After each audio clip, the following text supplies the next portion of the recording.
At what point does their performances in the playoffs and just their inability to make a deep run in the playoffs, despite having all the MVPs for Lamar Jackson and all the points scored and the elite defenses, and like at what point do we start to knock them on like, well, you'll probably win a lot of games, but we're going to start to dock you in the top 10 because you just refuse to win in the playoffs. Like, when does that happen? I mean, for me, it already started. Like for me, I would already have the Rams there at 5. I wouldn't put the Ravens below the Vikings, Packers, or Broncos, or Commanders because they have there's question marks there. But for me, it's already started now. I think most people going into this year will have the Ravens in their top 5, maybe even 4, possibly even 3.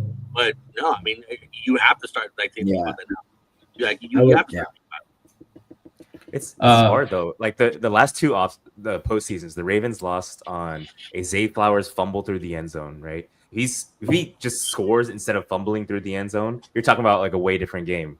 And then also the same thing, Mark Andrews doesn't drop that 2-point conversion or fumble earlier in the fourth quarter. It's completely different. I mean, they tie the game.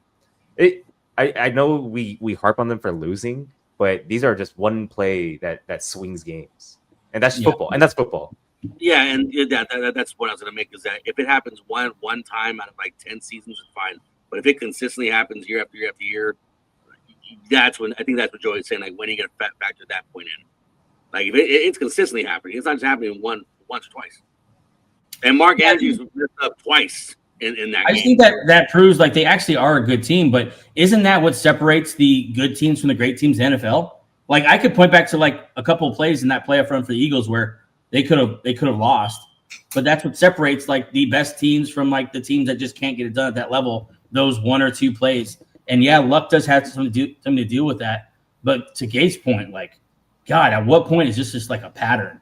You're going to find a way to screw this up. It sucks for Lamar Jackson because he's getting into Peyton Manning territory where his legacy starting to be like, yeah, he's won a lot of MVPs, set a lot of records. I mean, he had insane numbers last year and just didn't get a championship. Hopefully it does end like Peyton Manning and he gets those championships.